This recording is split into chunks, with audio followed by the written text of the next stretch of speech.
Alright, hello everyone and welcome to NFL Discussion, Throwing in the Towel Week 8 edition. I am your host and NFL enthusiast, Dougie Doug, and this is a weekly segment on this channel where every week I pick one team and throw in the towel on their season. And with that, we're going to go ahead and get right into it, starting with the AFC East, which has no representatives this week.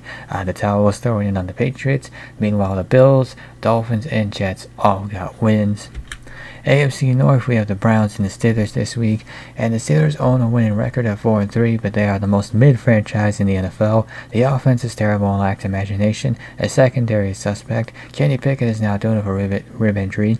Where there's a Mike Tomlin, there's a way. At the same time, the Steelers simply aren't a good football team. They're lacking in multiple areas, and the situation won't get better if Kenny Pickett does miss time. They have a short turnaround playing on Thursday night against the Titans. Kenny Pickett seems to think he's going to play. I guess we shall see how that one turns out.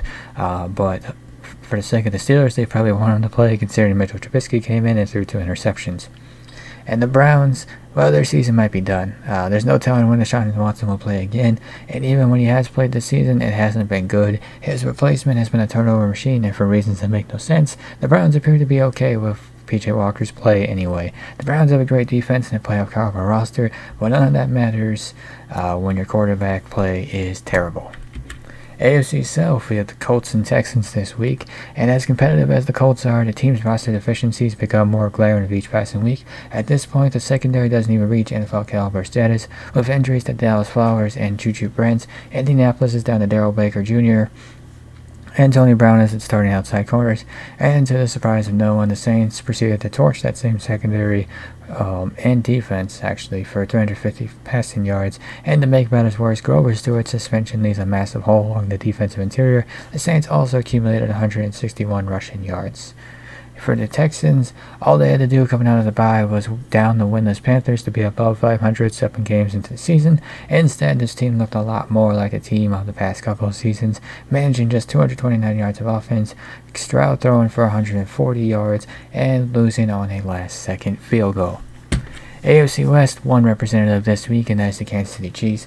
And yes, Patrick Mahomes was sick, and sometimes great teams fall flat on their faces. But Kansas City's issues at wide receiver are still a very real thing, and they looked vulnerable against the Broncos. Next week's tilt with Miami and Germany just became as big of a litmus test for the Chiefs as it is for the Dolphins. If they lose that game, it's hard to justify the Chiefs being the favorites in the AFC. They hold that number 1 spot right now, but the Dolphins are closely behind them.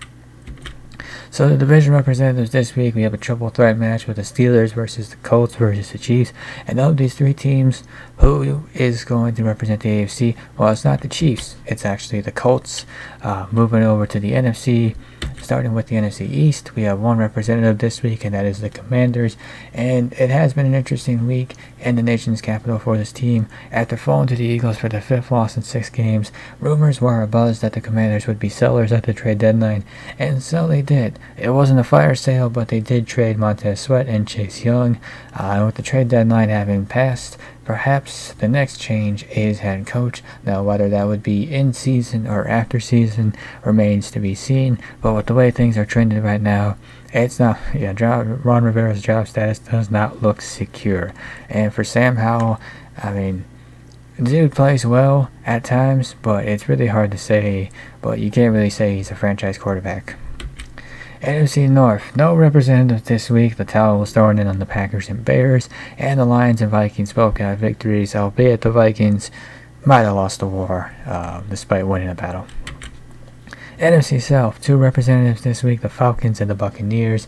And the Buccaneers are, well, they're a team that has averaged 12.3 points over their 3-game losing streak, proving to be an average team at best. Their 3-1 start was a mirage. Their 22nd ranked offense is a sign that Baker Mayfield probably isn't the answer under center. And the Buccaneers are a team that, well, it looks like they not only might miss the postseason, because the only way to get in is winning the division, and they don't look like a team that's going to do that. It looks like the post-Tom Brady rebuild continues in Tampa Bay. And for the Falcons, the team starting quarterback for the game against the Vikings will no doubt be a hot topic. And maybe Arthur Smith was being careful by keeping Ritter out despite him clearing concussion protocol, or perhaps more realistically, he saw it as an excuse to see if Taylor Heineke could do something to provide a spark for the offense, and he sort of did. It didn't get him a win, but it was better than whatever Ritter had been putting. It was better than what Ritter had been doing. But whatever the reason is, winnable games against the Vikings and Cardinals loom for the Falcons ahead of their Week 11 bye, and after that they have games against 2 of the 3 teams that they are battling in the NFL's most mediocre division this season.